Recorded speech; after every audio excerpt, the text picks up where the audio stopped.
Explanation of line spectra of hydrogen. Line spectra, ഹൈഡ്രജന്റെ line സ്പെക്ട്രയുടെ explanation ആണ് നമ്മൾ പറയുന്നത്. നമുക്ക് ആദ്യം പറയുന്നത് when electrons moves from lower orbit to higher energy orbit will absorb and during jump from higher to lower energy it will emit. നേരത്തെ പറഞ്ഞൊരു കാര്യമാണ്, ലോവർ എനർജിയിൽ നിന്ന് ഹയർ എനർജിയിലേക്ക് ഇലക്ട്രോൺ ജമ്പ് ചെയ്യുമ്പോൾ റേഡിയേഷൻ അബ്സോർബ് ചെയ്യും, ഹയറിൽ നിന്ന് ലോവറിലേക്ക് ജമ്പ് ചെയ്യുന്ന സമയത്ത് റേഡിയേഷൻ എമിറ്റ് ചെയ്യുകയും ചെയ്യും. അങ്ങനെയാണെങ്കിൽ ചേഞ്ച് ഇൻ എനർജി എന്ന് പറഞ്ഞു കഴിഞ്ഞാൽ delta E will be equal to E final minus E initial. E final എന്ന് പറഞ്ഞു കഴിഞ്ഞാൽ എങ്ങോട്ടാണോ ജമ്പ് ചെയ്യുന്നത്, ലോവർ ഹൈയിലേക്കാണെങ്കിൽ എങ്ങോട്ടാണോ ജമ്പ് ചെയ്യുന്നതാണ് ഫൈനൽ, മൈനസ് ഇ ഇനീഷ്യൽ എവിടെ നിന്നാണോ ജമ്പ് ചെയ്യുന്നത് അതിന്റെ രണ്ട് ഓർബിറ്റിന്റെയും എനർജി ഡിഫറൻസിനെയാണ് ഡെൽറ്റ ഇ കൊണ്ട് റെപ്രസെന്റ് ചെയ്യുന്നത്. അങ്ങനെയാണെങ്കിൽ നമുക്ക് ഈ എന്നിന്റെ ഇക്വേഷൻ നമുക്കറിയാം, E N is equal to minus R H by N square എന്നതാണ്. അപ്പൊ അങ്ങനെയാണെങ്കിൽ നമുക്ക് ഇ എഫ് എന്നുള്ളതിന് എന്ത് കൊടുക്കാം, minus R H divide by N F square എന്ന് കൊടുക്കാം ഫോർ ഹൈഡ്രജൻ. ഇ ഐ എന്നുള്ളത് പറഞ്ഞാൽ ഇനീഷ്യൽ ഓർബിറ്റിന്റെ എനർജി, എവിടെ നിന്നാണോ ഇലക്ട്രോൺ ജമ്പ് ചെയ്ത് അതിന്റെ എനർജിയാണ്. that is taken as minus RH by Ni square. Then delta E is equal to minus EF ന് പകരം മൈനസ് RH കൊടുത്തു, RH by NF square കൊടുത്തു, മൈനസ് ഈ മൈനസ് ഇവിടെ കൊടുത്തു minus, then again EI is equal to minus RH എന്നുള്ളതിന് minus RH divided by Ni square. നമുക്ക് delta E is equal to ഈ RH പുറത്തേക്ക് എടുത്തു, delta E is equal to RH into ഇവിടെ ഈ മൈനസും കൂടി ഗുണിക്കുമ്പോ പ്ലസ് ആയിട്ട് ഇപ്പൊ plus RH by Ni square. അതിന് RH എടുത്തു കഴിഞ്ഞാൽ 1 by Ni square അത് ഇങ്ങോട്ട് വന്നു ഇൻറ്റു 1 by Ni square. പിന്നെ ഇവിടെ മൈനസ് RH പുറത്തെടുത്തു കഴിഞ്ഞാൽ മൈനസ് 1 by NF square ഉണ്ട്, മൈനസ് 1 by NF square. മനസ്സിലായി എന്ന് കരുതുന്നു. ഈ നെഗറ്റീവ് കൂടി വരുമ്പോൾ പോസിറ്റീവ് വരും, അതുകൊണ്ടാണ് ഈ മൈനസ് Ni സ്ക്വയർ ഇങ്ങോട്ട് വന്നത്, പ്ലസ് Ni സ്ക്വയർ ഇങ്ങോട്ട് വന്നത്, മൈനസ് ഇപ്പുറത്തുള്ളത് മൈനസ് ആയിട്ട് നോക്കും, മൈനസ് 1 by NF സ്ക്വയർ. ഇനി നോക്കുക, നമുക്കറിയുന്ന ഇക്വേഷൻ ഉണ്ട് ഡെൽറ്റ ഇ ബൈ എച്ച് എന്ന് പറഞ്ഞു കഴിഞ്ഞാൽ ന്യൂ ആണ്, frequency. Nu is equal to delta E by H, അല്ലെങ്കിൽ delta E is equal to H nu നമ്മൾ പഠിച്ചിട്ടുണ്ട്. Nu is equal to delta E by H, that is equal to RH divided by H. ഈ ഇക്വേഷനെ H കൊണ്ട് divide ചെയ്യണം. RH divided by H into 1 by Ni square minus 1 by NF square. അപ്പൊ ഈ equation പറയുമ്പോൾ delta E is equal to H nu എന്ന് പറഞ്ഞു കഴിഞ്ഞാൽ that is the equation of Planck's quantum theory. നമ്മളൊന്നും പറയുന്നുണ്ട് അതിന് Planck's quantum theory. Planck's quantum theory പ്രകാരം energy transmitted in the form of waves or packets of energy, that is called quanta. The energy of a quanta or photon is equal to h nu. ആ equation ആണ് ഈ nu is equal to delta E by h എന്നുള്ള equation ഉണ്ടാക്കുന്നതിന് മുമ്പ് നമ്മൾ പറഞ്ഞതാണ്. nu is equal to minus RH ന്റെ value ഇവിടെ കൊടുക്കണം, RH by H. RH ന്റെ value 2.18 into 10 raised to minus 18 joule divided by H. Planck's constant ന്റെ value 6.626 into 10 raised to minus 34 joule second. Planck's constant ന്റെ value 6.626 into 10 raised to minus 34 joule second. അത് രണ്ടും കൊടുത്തു into 1 by Ni square minus 1 by NF square. ആ ഭാഗത്തിനൊരു മാറ്റം വരുത്തിയില്ല, ഇവിടെ നിന്ന് ഇങ്ങോട്ടുള്ള ഭാഗം മാത്രമേ വാല്യൂസ് കൊടുത്തിട്ടുള്ളൂ. RH നും വാല്യൂ കൊടുത്തു, H നും വാല്യൂ കൊടുത്തു. അപ്പൊ നമുക്ക് കിട്ടും ന്യൂ ഇസ് ഈക്വൽ ടു, ഇത് സോൾവ് ചെയ്ത് കഴിഞ്ഞാൽ 3.29 into 10 raised to 15. ന്യൂവിന്റെ വാല്യൂ 3.29 into 10 raised to 15 എന്നുള്ള വാല്യൂ ആണ് കിട്ടുക, ഇൻറ്റു ബാക്കിയുള്ള അതേപോലെ തന്നെ. ഇനി joule divided by joule second, ജൂളും ക്യാൻസൽ ചെയ്ത് പോകും, ബാക്കി എന്തേ ഉണ്ടാവുള്ളൂ ഡിവൈഡ് ബൈ സെക്കൻഡ് അല്ലെങ്കിൽ പെർ സെക്കൻഡ്. ഈ പെർ സെക്കൻഡിന് നമുക്ക് എന്ത് ചെയ്യാം, ഹെഡ്സ് എന്നുള്ള unit per cycle per second എന്ത് തന്നെയാണ്, ഹെഡ്സ് ആണ്. ദെൻ ന്യൂ ബാർ, നമ്മളിവിടെ ഒരു കറക്ഷൻ ഉണ്ട്. ഈ എന്താണ്, സ്ക്വയർ അല്ല, ന്യൂവിന്റെ മുകളിൽ ഒരു വര, nu bar wave number. Nu bar is equal to 1/λ, റെസിപ്രോക്കലാണ്. Nu bar is equal to 1/λ ആണ്. ലാംഡ എന്ന് 1/λ is equal to nu by C. നമുക്കറിയാം എന്താണ്, nu lambda is equal to C ആണ്. ഫ്രീക്വൻസിയും വേവ് ലെങ്ത്തോടും മൾട്ടിപ്ലൈ ചെയ്താൽ സി കിട്ടും. അപ്പൊ അതിൽ നിന്ന് നമുക്ക് എന്ത് കിട്ടും, ന്യൂ ബാർ ഈസ് ഈക്വൽ 1/λ. ലാംഡന്റെ സ്ഥാനത്ത് എന്താണ്, C by nu. Lambda is equal to C by new ആണ്. അപ്പൊ 1/c ബൈ ന്യൂ വരും. 1/c ബൈ ന്യൂ എന്ന് പറഞ്ഞാൽ ന്യൂ ബൈ സി ആണ്. 1/λ, ലാംഡ എന്ന് പറഞ്ഞു കഴിഞ്ഞാൽ സി ബൈ ന്യൂ ആണ്. ദെൻ അപ്പൊ ഈക്വേഷൻ എങ്ങനെയായിട്ട് മാറും, അല്ലെങ്കിൽ ഈ ഭാഗം 1/c by new. 1/c by new എന്ന് പറഞ്ഞു കഴിഞ്ഞാൽ ന്യൂ ബൈ സി ആണ്. Nu by C is equal to RH divide by HC. കാരണം ന്യൂ നമുക്ക് ഇവിടെ അറിയാം അല്ലെ, ഈ വാല്യൂ ഉണ്ട്. ന്യൂ ഇവിടെ ന്യൂവിന്റെ വാല്യൂ ആണ് തന്നിട്ടുള്ളത്. അപ്പൊ ന്യൂവിന് പകരം ഈ വാല്യൂ കൊടുക്കുക. 3.29 × 10⁻15 ഇൻറ്റു ഈക്വേഷൻ ഡിവൈഡഡ് ബൈ ഈക്വേഷനെ സി കൊണ്ട് ഡിവൈഡ് ചെയ്യുക. അതാണ് ഇതുകൊണ്ട് ഉദ്ദേശിക്കുന്നത്. Nu bar is equal nu by C എന്ന് പറഞ്ഞാൽ ന്യൂ ഇവിടെ അറിയാം. അപ്പൊ ന്യൂ ബാർ കാണാൻ ഈ വാല്യൂവിനെ സി കൊണ്ട് ഡിവൈഡ് ചെയ്യും. സിയുടെ വാല്യൂ നമുക്കറിയാം 3 × 10⁸ ആണ്. 3 × 10⁸ ആണ് മീറ്റർ പെർ സെക്കൻഡ്. അപ്പൊ ഇത് എങ്ങനെ വരും, 3.29 × 10⁻15 ഡിവൈഡഡ് ബൈ 3 × 10⁸. ബാക്കി ഇക്വേഷൻ അതേപോലെ നിലനിൽക്കും. Nu bar is equal to നമുക്ക് 1.09677 ഇൻറ്റു 10⁻7 ഇൻറ്റു ഇക്വേഷൻ അതേപോലെ 1/ni² - 1/nf². ഡ്യൂറിങ് അബ്സോർപ്ഷൻ നടക്കുമ്പോൾ ni ചെറുതും nf വലുതുമായിരിക്കും. എമിഷൻ നടക്കുമ്പോൾ ni വലുതും nf ചെറുതുമായിരിക്കും. അപ്പോൾ ഈ ഒരു കാര്യം നമ്മളവിടെ പഠിച്ചതാണ്. 109,677 എന്നുള്ള വാല്യൂ. 109,677 ഇൻറ്റു 1/ni² - 1/nf² എന്നുള്ള equation nu bar is equal to ഇത് വേവ് നമ്പർ കാൽക്കുലേറ്റ് ചെയ്യാനുള്ള ഇക്വേഷൻ. നമ്മൾ പിന്നെ ഓരോ സ്പെക്ട്രൽ ലൈനിനെ റെപ്രസെന്റ് ചെയ്യുന്ന പിന്നെ ഇക്വേഷൻ റിഡ്ബർഗ് ഇക്വേഷൻ എന്നുള്ള പേരിൽ അറിയപ്പെടുന്ന ഇക്വേഷനാണ്. അപ്പൊ അത് എങ്ങനെയാണ് ആ എനർജി ഡിഫറൻസും ഈ ന്യൂ ബാറും തമ്മിൽ കണക്ട് ചെയ്തിട്ടുള്ളത്, അല്ലെങ്കിൽ റിലേറ്റ് ചെയ്തിട്ട്, അല്ലെങ്കിൽ ഈ ഇക്വേഷൻ എങ്ങനെയാണ് ഡിറൈവ് ചെയ്തതെന്നുള്ളതാണ് നമ്മളിവിടെ പറഞ്ഞത്. അടുത്തത് നമ്മൾ ഇതുവരെ പറഞ്ഞത് ബോർ മോഡലിനെ കുറിച്ചും ബോർ തിയറിയെ കുറിച്ചും അതിന്റെ ലിമിറ്റേഷൻസ് ആണ്. നമ്മൾ ഡീമെറിറ്റ്സ് എന്തൊക്കെയാണ് ബോർ മോഡലിന്റെ ലിമിറ്റേഷൻസ് ആണ് നമ്മൾ പറയുന്നത്.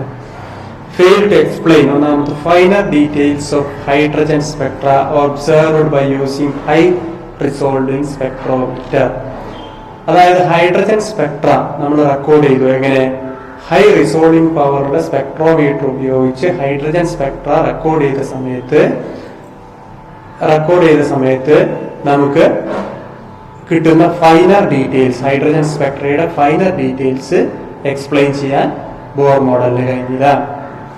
രണ്ടാമത്തെ ലിമിറ്റേഷൻ ആണ് spectrum of atoms other than hydrogen. Hydrogen അല്ലെങ്കിൽ ഹൈഡ്രജൻ ലൈക്ക് സ്പീഷീസിനെ കുറിച്ച് മാത്രമാണ് ബോർ മോഡലിൽ പറയുന്നത്. സ്പെക്ട്രം പറയുന്ന സമയത്ത് നമ്മൾ ഹൈഡ്രജന്റെ മാത്രമേ പറയുന്നത്. ഹൈഡ്രജൻ അല്ലാത്ത കൂടുതൽ ഇലക്ട്രോൺസ് ഉള്ള ആറ്റങ്ങളുടെ സ്പെക്ട്രം, എമിഷൻ സ്പെക്ട്രം എക്സ്പ്ലെയിൻ ചെയ്യാൻ ബോർ മോഡലിന് കഴിഞ്ഞില്ല. മറ്റൊന്നാണ് splitting of spectral lines in magnetic field and electric field. Magnetic ഫീൽഡിൽ സ്പെക്ട്രൽ ലൈൻസ് പിന്നെ സ്പ്ലിറ്റ് ചെയ്യുന്നതിനാണ് സീമാൻ എഫക്ട് എന്ന് പറയാ. ഇലക്ട്രിക് ഫീൽഡ് ഡിഫ്ലക്ട് ചെയ്യുന്നതിനാണ് സ്പ്ലിറ്റ് ചെയ്യുന്നതിനാണ് സ്റ്റാർക്ക് എഫക്ട് എന്ന്. ഇത് രണ്ടും എക്സ്പ്ലെയിൻ ചെയ്യാൻ, സീമാൻ എഫക്റ്റും സ്റ്റാർക്ക് എഫക്റ്റും എക്സ്പ്ലെയിൻ ചെയ്യാൻ ബോർ മോഡലിന് കഴിഞ്ഞില്ല. അപ്പൊ അതില്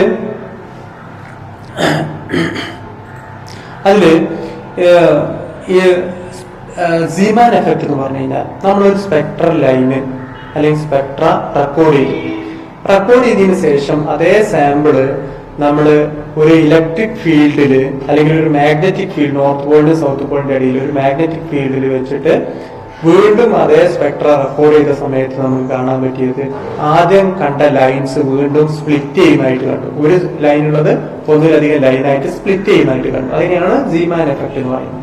ഇതേപോലെ തന്നെ ഒരു നെഗറ്റീവ് പ്ലേറ്റും ഒരു പോസിറ്റീവ് പ്ലേറ്റും ഇങ്ങനെ കൊടുത്തിട്ട് പിന്നെ സ്പെക്ട്ര റെക്കോർഡ് ചെയ്തു. ആ റെക്കോർഡ് ചെയ്ത സമയത്തും ചില സ്പെക്ട്രൽ ലൈൻസ് സ്പ്ലിറ്റ് ചെയ്യുന്നതായിട്ട് കണ്ടു. അതിനെയാണ് സ്റ്റാർക്ക് എഫക്ട് എന്ന് പറയുന്നത്. ഈ രണ്ട് എഫക്റ്റും സീമാൻ എഫക്റ്റും സ്റ്റാർക്ക് എഫക്റ്റും രണ്ടും എക്സ്പ്ലെയിൻ ചെയ്യാൻ ബോർ മോഡലിന് കഴിയില്ല. Ability of atom to form molecules by chemical bonding. എന്തിനു വേണ്ടിയാണ് ആറ്റംസ് കമ്പൈൻ ചെയ്ത് മോളിക്യൂൾ ആയിട്ട് മാറുന്നത്, അല്ലെങ്കിൽ ability of atom to form molecule. Chemical bonding വഴി മോളിക്യൂള് ഫോം ചെയ്യാനുള്ള എബിലിറ്റി എന്ത് എബിലിറ്റിയാണ് ഈ ആറ്റത്തിനുള്ളത് എന്ന് എക്സ്പ്ലെയിൻ ചെയ്യാൻ കഴിഞ്ഞു. അപ്പൊ ഇത്രയും ലിമിറ്റേഷൻസ് ആണ് ബോർ മോഡലിന് ലിമിറ്റേഷൻസ് ആയിട്ട് കൊടുത്തിട്ടുള്ളത്. ഒന്നാമത് fail to explain final details of hydrogen spectra or observed by using spectrometer with a high resolving power. Spectrum of atoms other than hydrogen cannot explain. അതേപോലെ സീമാൻ എഫക്റ്റും സ്റ്റാർക്ക് എഫക്റ്റും explain ചെയ്യാൻ കഴിഞ്ഞില്ല. അതോടൊപ്പം തന്നെ ability of atom to form molecule by chemical bonding. Bohr മോഡലിന്റെ limitations നമ്മൾ പറഞ്ഞു. ഈ ബോർ മോഡലിന്റെ ലിമിറ്റേഷന്റെ അടിസ്ഥാനത്തിൽ പുതിയ മോഡല് ഫോർമുലേറ്റ് ചെയ്തു. അതിന് പറയുന്ന പേര് ക്വാണ്ടം മോഡൽ അല്ലെങ്കിൽ quantum mechanical model of atom എന്നാണ്. ഈ ക്വാണ്ടം മെക്കാനിക്കൽ മോഡൽ ഓഫ് ആറ്റത്തിന്റെ കണ്ടുപിടുത്തത്തിലേക്ക് അല്ലെങ്കിൽ ആ മോഡൽ ഫോർമുലേറ്റ് ചെയ്തതിലേക്ക് എത്തിച്ച അല്ലെങ്കിൽ അതിന് സഹായിച്ച development helps to formulate quantum mechanical model. അത് ഒന്ന് dual behaviour of matter. Dual behaviour of matter എന്നുള്ളതുകൊണ്ട് ഉദ്ദേശിക്കുന്നത് particle nature and wave nature. Particle nature and wave nature of matter ആണ് dual behaviour or dual nature of matter. അതേപോലെ Heisenberg uncertainty principle. ഈ രണ്ട് കാര്യങ്ങളുമാണ് quantum mechanical model formulate ചെയ്യാൻ കാരണമായിട്ടുള്ള രണ്ട് developments. സയൻസിന്റെ രണ്ട് ഡെവലപ്മെന്റ്സ് ആണ് ഡ്യുവൽ നേച്ചർ ഓഫ് മാറ്ററും അതേപോലെ ഹൈസൻബർഗ് അൺസർട്ടനിറ്റി പ്രിൻസിപ്പിൾ. അതേപോലെ ബോർ മോഡലിലും നമ്മൾ പറഞ്ഞിട്ടുണ്ട് ഡ്യുവൽ നേച്ചറിനെ കുറിച്ച് അവിടെയും പറഞ്ഞിട്ടുണ്ട്. പുതിയതായിട്ട് വരുന്ന ഹൈസൻബർഗ് അൺസർട്ടനിറ്റി പ്രിൻസിപ്പിൾ ആണ്. ഡ്യുവൽ ബിഹേവിയർ ഓഫ് മാറ്റർ എന്നുള്ളതിൽ proton and electron shows both particle and wave nature, therefore both have momentum as well as wavelength. Okay, ഹൈസൻബർഗിന്റെ അൺസർട്ടനിറ്റി പ്രിൻസിപ്പിളിലേക്ക് പോകുന്നതിന് മുമ്പുള്ള ഒരു കണ്ടുപിടുത്താണ് പ്രോട്ടോൺസും ഇലക്ട്രോൺസും. നമ്മൾ നേരത്തെ പറഞ്ഞു ഇലക്ട്രോ മാഗ്നറ്റിക് വേവ്സിന് പാർട്ടിക്കിൾ നേച്ചറും വേവ് നേച്ചറും ഉണ്ടെന്ന് പറഞ്ഞു. അതേപോലെ സബറ്റോണിക് പാർട്ടിക്കിൾസ് ആയിട്ടുള്ള പ്രോട്ടോൺ ഇലക്ട്രോൺ അതെന്ത് കാണിക്കും? Shows both particle nature and wave nature. Particle നേച്ചറും കാണിക്കും, വേവ് നേച്ചറും കാണിക്കും. രണ്ട് പ്രത്യേകത മൊമെന്റം. മൊമെന്റം എന്ന് പറഞ്ഞു കഴിഞ്ഞാൽ is the mass into velocity. അതിനാണ് മൊമെന്റം എന്ന് പറയുന്നത്. മാസിന്റെ മാസ് ഗുണിക്കണം വെലോസിറ്റി. അപ്പൊ എപ്പോഴും ഒരു പാർട്ടിക്കിൾ നേച്ചറുള്ള ഒരു മാറ്ററിന് മാത്രമേ എന്ത് കാണിക്കാൻ പറ്റുള്ളൂ? വെലോസിറ്റി ഉണ്ടാവുള്ളൂ. മാസും വെലോസിറ്റി നമുക്ക് പറയാൻ പറ്റുള്ളൂ. അതേപോലെ ആ ഒരു മാറ്റർ വേവ് നേച്ചറാണ് കാണിക്കുന്നുണ്ടെങ്കിൽ അതിനെ നമ്മൾ പറയുന്നത് അല്ലെങ്കിൽ അതിനെ റെപ്രസെന്റ് ചെയ്യുന്നത് വേവ് ലെങ്ത് ഉപയോഗിച്ചാണ്. അല്ലെങ്കിൽ വേവ് ലെങ്ത് ഒരിക്കലും ഒരു പാർട്ടിക്കിൾ നേച്ചറുള്ള വസ്തുവിന് വേവ് ലെങ്ത് ഉണ്ടാവില്ല. അത് വേവ് നേച്ചറിന് മാത്രമേ വേവ് ലെങ്ത് ഉണ്ടാവുള്ളൂ.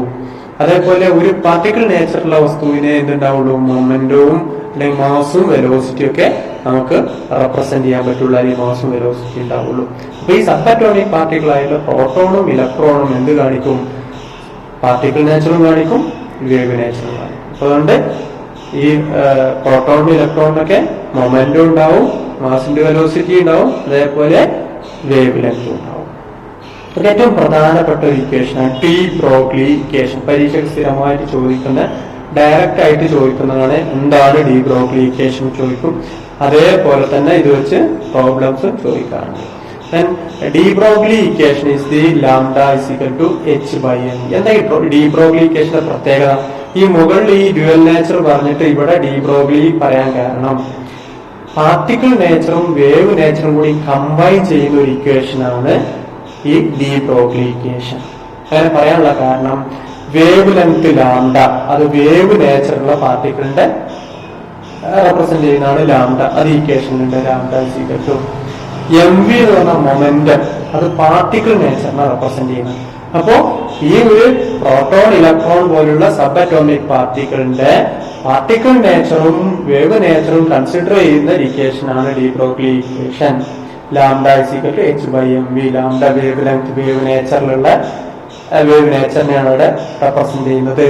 എച്ച് പ്ലാങ്ക്സ് കോൺസ്റ്റന്റ് നമുക്കറിയാം 6.626 × 10⁻34 ജൂൾ സെക്കൻഡ് എന്നുള്ള വരെയുള്ള Planck's constant divided by M V. M mass, V velocity. മാസിന്റെ വെലോസിറ്റി എങ്ങനെയാണ് എന്ത് പറയാ? മൊമെന്റം. ആ മൊമെന്റത്തെ റെപ്രസെന്റ് ചെയ്യുന്ന ലെറ്റർ ആണ് ടി. ദെൻ ലാംഡ h/mv അല്ലെങ്കിൽ lambda h/p, Planck's constant divided by momentum, and h is the Planck's constant and its value is 6.626 into 10⁻34 joule second. Heisenberg uncertainty principle. Heisenberg സയൻസിന്റെ പേരാണ്. Uncertainty എന്ന് പറഞ്ഞാൽ നമുക്കറിയാം അനിശ്ചിതത്വം, അത് തന്നെയാണ് ഇവിടെ ഉള്ളത്. Uncertainty principle. It states that it is impossible to determine the exact position and momentum of an electron simultaneously. ഒരേ സമയം ഒരു ഇലക്ട്രോണിന്റെ വെലോസിറ്റി അല്ലെങ്കിൽ മൊമെന്റവും പൊസിഷനും ഡിറ്റർമിൻ ചെയ്യാന്ന് പറഞ്ഞു കഴിഞ്ഞാൽ ഇറ്റ് ഈസ് ഇമ്പോസിബിൾ. അതാണ് ഹൈസൻബർഗ് അൺസർട്ടനിറ്റി പ്രിൻസിപ്പിൾ. ഒരേ സമയം ഒരു ഇലക്ട്രോണിന്റെ യഥാർത്ഥ സ്ഥാനവും യഥാർത്ഥമായിട്ടുള്ള അക്യുറേറ്റ് ആയിട്ടുള്ള വെലോസിറ്റിയും നമുക്ക് ഡിറ്റർമിൻ ചെയ്യാന്നുള്ളത് ഇമ്പോസിബിൾ ആണ്. ഇത് പരീക്ഷയ്ക്ക് ഇങ്ങനെ തന്നെ ചോദിക്കാറുണ്ട്. State and explains Heisenberg uncertainty principle ചോദിക്കാറുണ്ട്. മറ്റൊരു തരത്തിൽ ചോദിക്കാറുള്ളത് mathematical representation of Heisenberg uncertainty principle. അതാണ് ഈ താഴെ കൊടുത്തിട്ടുള്ളത്. Mathematical representation of Heisenberg uncertainty principle.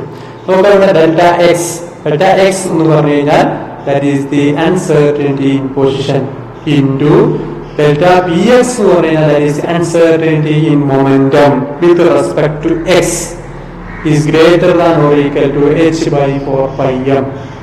നോക്കാം, മൊമെന്റം എന്ന് പറഞ്ഞു കഴിഞ്ഞാൽ മാസിന്റെ വെലോസിറ്റിയാണ്. അപ്പൊ അതിനങ്ങനെ മാറ്റി കഴിഞ്ഞാൽ നമുക്ക് ഈ മാസിനെ പുറത്തേക്ക് കൊണ്ടുപോകാം. അപ്പൊ നമുക്ക് എന്ത് കിട്ടും? Delta x uncertainty in position into delta v uncertainty in velocity is greater than or equal to h/4πm. എന്തിനാണ് ഈ മാസ് പുറത്തേക്ക് കൊണ്ടുവന്നത് എന്നുള്ള കാരണം നമ്മുടെ ഇലക്ട്രോണിന്റെ പൊസിഷനും വെലോസിറ്റിയാണ് നമ്മളിവിടെ പറയുന്നത്. ഇലക്ട്രോണിന്റെ മാസ് കോൺസ്റ്റന്റ് ആണ്. ഇപ്പോ റൈറ്റ് സൈഡിൽ ഒക്കെ constant h/4πm. H planks constant ആണ്. 6.626 × 10⁻34 ജൂൾ സെക്കൻഡ് എന്ന വാല്യൂ ഉള്ളതാണ്. 3.14 നമുക്കറിയാം മാസ്, ഇലക്ട്രോണിന്റെ മാസ് നമ്മൾ പഠിച്ചത് കോൺസ്റ്റന്റ് ആണ്. ഈ റൈറ്റ് സൈഡ് മുഴുവൻ കോൺസ്റ്റന്റ് ആണ്. അപ്പൊ ഇതിന്റെ രണ്ടിന്റെയും പ്രോഡക്റ്റ് ഗുണനഫലം എപ്പോഴും ഒരു കോൺസ്റ്റന്റ് വാല്യൂ ആയിരിക്കും. അതിനർത്ഥം ഡെൽറ്റ എക്സ് ചെറുതാണെങ്കിൽ ഡെൽറ്റ വി വളരെ വലുതായിരിക്കും. ഡെൽറ്റ വി ഇങ്ങനെ കുറയുന്നതിനനുസരിച്ച് ഡെൽറ്റ എക്സ് ഇങ്ങനെ കൂടും. ഒരു തുലാസിന്റെ തട്ട് പോലെ ഒന്ന് താഴുന്നതിനനുസരിച്ച് മറ്റൊന്നിനെ കൂടിക്കൊണ്ടിരിക്കും. അപ്പോഴേ രണ്ടിന്റെയും ഗുണനഫലം തുല്യമാവുള്ളൂ. ഉദാഹരണത്തിന് 10 ആൻസർ. ഒരു രണ്ട് സംഖ്യയുടെ ഗുണനഫലം 10 ആണെങ്കിൽ ഒന്നാം ഡെൽറ്റ എക്സ് നമ്മളതിനെ കൊടുക്കുക. ഈ h/4πm 10 ആണെങ്കിൽ ഡെൽറ്റ എക്സ് 1 ആണെങ്കിൽ ഡെൽറ്റ വി എന്തായിരിക്കും? 10 ആയിരിക്കും. ഡെൽറ്റ വി 10 ആണെങ്കിൽ ഡെൽറ്റ വി 1 ആണെങ്കിൽ ഡെൽറ്റ എക്സ് 10 ആവും. അപ്പോഴേ ഇവിടെ ഗുണനഫലം 10 കിട്ടുള്ളൂ. അതേപോലെ ഡെൽറ്റ എക്സ് 2 ആണെങ്കിൽ ഇതെന്തായിരിക്കും? 5 ആയിരിക്കും. ഡെൽറ്റ വി 2 ആണെങ്കിൽ ഡെൽറ്റ എക്സ് 5 ആയിരിക്കും. അപ്പോ ഈ ഒരു എന്താണ് റൈറ്റ് ഹാൻഡ് സൈഡിലുള്ള ഈ ഭാഗം കോൺസ്റ്റന്റ് ആയതുകൊണ്ട് ഇത് ഒന്ന് കൂടുന്നതിനനുസരിച്ച് ഒന്ന് കുറഞ്ഞുകൊണ്ടിരിക്കും. അപ്പൊ കറക്റ്റ് പൊസിഷൻ കിട്ടിക്കഴിഞ്ഞാൽ വെലോസിറ്റിയിലുള്ള അൺസർട്ടനിറ്റി വളരെ കൂടുതലായിരിക്കും. എന്ന് പറഞ്ഞാൽ പൊസിഷനിലുള്ള അൺസർട്ടനിറ്റി വളരെ കുറവാണ്. നമുക്ക് ആക്യുറേറ്റ് കിട്ടി, അതിനനുസരിച്ച് വെലോസിറ്റിയിലുള്ള അൺസർട്ടനിറ്റി കൂടും. ഈ ഒരു ഇതുമായി ബന്ധപ്പെട്ട് നമ്മള് എന്തുകൊണ്ടാണ് അങ്ങനെ പറയാൻ കാരണം, ഇലക്ട്രോണിന്റെ പൊസിഷനും വെലോസിറ്റിയും അക്യുറേറ്റ് ആയിട്ട് മെഷർ ചെയ്യാൻ പറ്റില്ല എന്ന് പറയാനുള്ള കാരണം എന്താണ്? നമുക്ക് എന്തൊരു വസ്തുവിനെ കാണണമെന്നുണ്ടെങ്കിലും നമുക്ക് അതിലേക്ക് ലൈറ്റ് അടിക്കണം. ഇതാണ് റൂമിൽ ഒരു കസേര ഇരിക്കുന്നുണ്ട്, ഡാർക്ക് റൂമാണ്, ലൈറ്റ് ഒന്നുമില്ല, നമുക്ക് കാണാൻ കഴിയില്ല. നമുക്ക് കാണണമെങ്കിൽ എന്ത് വേണം? ലൈറ്റ് വേണം. ലൈറ്റ് അതിൽ തട്ടണം, തിരിച്ച് നമ്മുടെ കണ്ണിൽ വേണം. അതേപോലെ തന്നെ ഒരു ഇലക്ട്രോണിനെ കാണുന്നുണ്ടെങ്കിൽ ഇത് വേണം. ഒരു ഇലക്ട്രോണിനെ കാണുന്നുണ്ടെങ്കിൽ നമ്മൾ ആ ഒരു ഇലക്ട്രോൺ മൈക്രോസ്കോപ്പ് ഉപയോഗിക്കുകയാണെങ്കിൽ ഒരു റേഡിയേഷൻ അങ്ങോട്ട് വിടണം, ഇലക്ട്രോൺ തട്ടി തിരിച്ചു വരണം. അപ്പൊ നമ്മള് ഒരു ആറ്റത്തിലേക്ക് ഇങ്ങനെ നമ്മൾ ഇലക്ട്രോൺ മൈക്രോസ്കോപ്പ് ഇങ്ങനെ ഒബ്സർവ് ചെയ്തുകൊണ്ടിരിക്കുകയാണെങ്കിൽ നമ്മള് ആ ഇലക്ട്രോൺ അവിടെ എത്തുമ്പോൾ ഇലക്ട്രോൺ റേഡിയേഷൻ തട്ടി നമ്മുടെ കണ്ണിലേക്ക് തട്ടുമ്പോൾ നമുക്ക് ഇലക്ട്രോണിനെ കാണാൻ പറ്റും, എക്സാക്ട് പൊസിഷൻ കിട്ടി. പക്ഷെ അതോടുകൂടി ആ ഒരു റേഡിയേഷൻ അബ്സോർബ് ചെയ്യും. നമ്മൾ കൊടുക്കുന്ന റേഡിയേഷന്റെ ഒരു ഭാഗം ഈ ഇലക്ട്രോൺ അബ്സോർബ് ചെയ്യും, അതിന്റെ വെലോസിറ്റി കൂടും. അപ്പൊ എക്സാക്ട് പൊസിഷൻ കിട്ടുമ്പോൾ അതുവരെ ഉണ്ടായിരുന്ന വെലോസിറ്റി ആയിരിക്കില്ല, നമ്മൾ ഇലക്ട്രോൺ കണ്ടതോടുകൂടി അതിന്റെ വെലോസിറ്റി കൂടും. അതുകൊണ്ടാണ് it is impossible to determine the exact position and momentum of electrons simultaneously എന്ന് പറയാൻ കാരണം. Significance of uncertainty principle. Uncertainty principleന്റെ significance എന്തൊക്കെയാണ്? It rules out the specific path for electron. It rules out എന്ന് പറഞ്ഞു കഴിഞ്ഞാൽ അതുവരെ ബോർ മോഡൽ പ്രകാരം നിങ്ങൾ പഠിച്ചിട്ടുണ്ട്, ന്യൂക്ലിയസ് ഉണ്ട്, അതിന് ചുറ്റും ഇലക്ട്രോൺ ഇങ്ങനെ ഒരു വരച്ച വരയുണ്ട്, വട്ടത്തിലുള്ള വരകൾ, ആ വരയിലൂടെ മാത്രമാണ് ഇലക്ട്രോൺ സഞ്ചരിക്കുന്നത്. അങ്ങനെ സ്പെസിഫിക് പാത്ത് എന്നുള്ള ആശയെ റൂൾസ് ഔട്ട് നമ്മൾ എടുത്തു കളഞ്ഞു. അതാണ് അൺസർട്ടനിറ്റി പ്രിൻസിപ്പിളിന്റെ ഒരു significance. It rules out the specific path for electron. അപ്പൊ നമ്മളിപ്പോ ഇങ്ങനെ വരച്ചുകൊണ്ടിരുന്ന ഇലക്ട്രോൺ പോകുന്ന ഒരു പാത എന്ന് പറഞ്ഞിട്ട് ഇങ്ങനെ വരച്ചുകൊണ്ടിരുന്ന സർക്കുലർ പാത്ത് ഇല്ലാതാവുന്നു ഈ അൺസർട്ടനിറ്റി പ്രിൻസിപ്പിൾ വരുന്നതോടുകൂടി. The position and velocity of an electron fix the path. ഒരു പാത്ത് ഫിക്സ് ചെയ്ത് കഴിഞ്ഞാൽ, അങ്ങനെ ഫിക്സഡ് ആയിട്ട് ഒരു ഓർബിറ്റ് ഉണ്ടെങ്കിൽ അതിലെ വെലോസിറ്റി എന്തായിരിക്കും? ഇലക്ട്രോണിന്റെ വെലോസിറ്റി ഫിക്സഡ് ആയിരിക്കും, പൊസിഷനും അതില് കറക്റ്റ് ഒരു ഭാഗത്തുണ്ടാവും. അപ്പൊ ആ ഒരു കാര്യം കറക്റ്റ് പൊസിഷൻ ആൻഡ് വെലോസിറ്റി കണ്ടുപിടിക്കാൻ പറ്റാത്തതുകൊണ്ട് തന്നെ അങ്ങനെ ഒരു സർക്കുലർ പാത്ത് എന്നുള്ള കൺസെപ്റ്റ് പോയി. By uncertainty principle, it is impossible to determine the exact position and velocity. Therefore, impossible to talk about the path of electron. അപ്പൊ ഇലക്ട്രോൺ അങ്ങനെ ഒരു പാത്തേ ഇല്ല. അപ്പൊ ഇതുവരെ പറഞ്ഞ കാര്യങ്ങൾ നമ്മുടെ പുതിയ ഡെവലപ്മെന്റോടുകൂടി അൺസർട്ടനിറ്റി പ്രിൻസിപ്പിളോടുകൂടി ഓർബിറ്റ് എന്നുള്ള അല്ലെങ്കിൽ എനർജി ലെവൽ ഷെൽ എന്നുള്ള കൺസെപ്റ്റിൽ പോവാണ്. അങ്ങനെ സ്പെസിഫിക് ആയിട്ട് നമുക്ക് ഓർബിറ്റ് പറയാൻ പറ്റില്ല, സ്പെസിഫിക് പാത്ത് സർക്കുലർ പാത്ത് നമുക്ക് പറയാൻ പറ്റില്ല. Then uncertainty principle only applicable for microscopic bodies, not for macroscopic bodies. ഇതിലൊരു പ്രത്യേകത ഈ അൺസർട്ടനിറ്റി പ്രിൻസിപ്പിളിന്റെ രണ്ടാമത്തെ സിഗ്നിഫിക്കൻസ് ആണ്. ഇറ്റ് ഈസ് ഓൺലി ആപ്ലിക്കബിൾ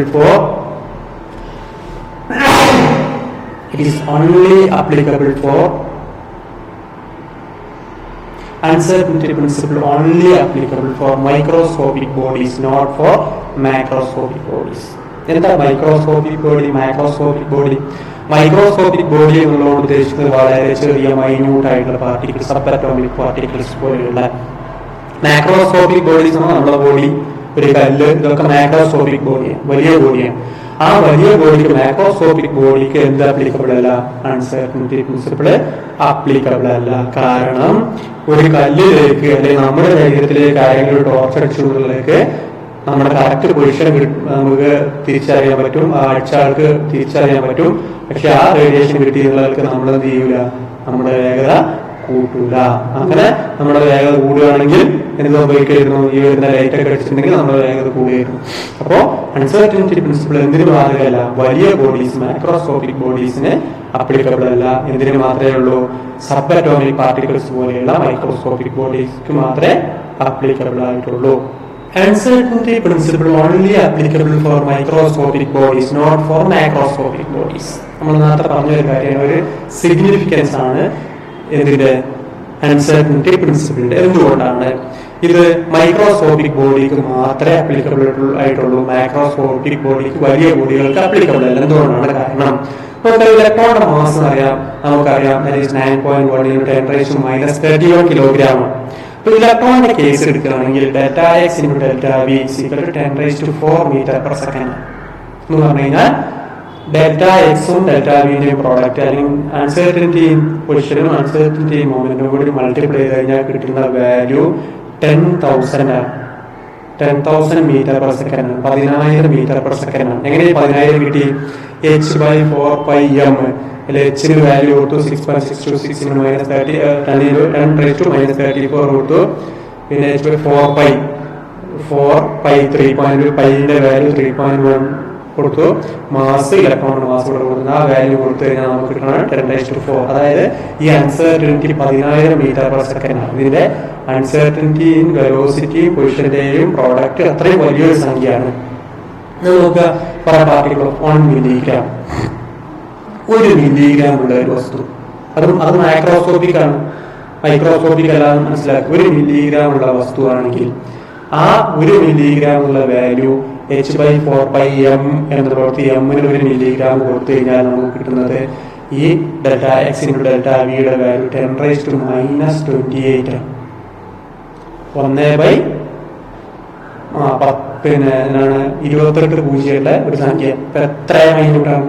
അപ്പൊ അൺസർട്ടനിറ്റി ഇവിടെ പൊസിഷന്റെയും വെലോസിറ്റിയും തമ്മിൽ അൺസർട്ടനിറ്റി എന്ന് പറഞ്ഞാൽ അത്രയും 1 മില്ലിഗ്രാം ഉള്ള വസ്തുവിന് അത്രയും ചെറുതാണ്. എത്ര ചെറുതാണെന്ന് ആലോചിച്ചു.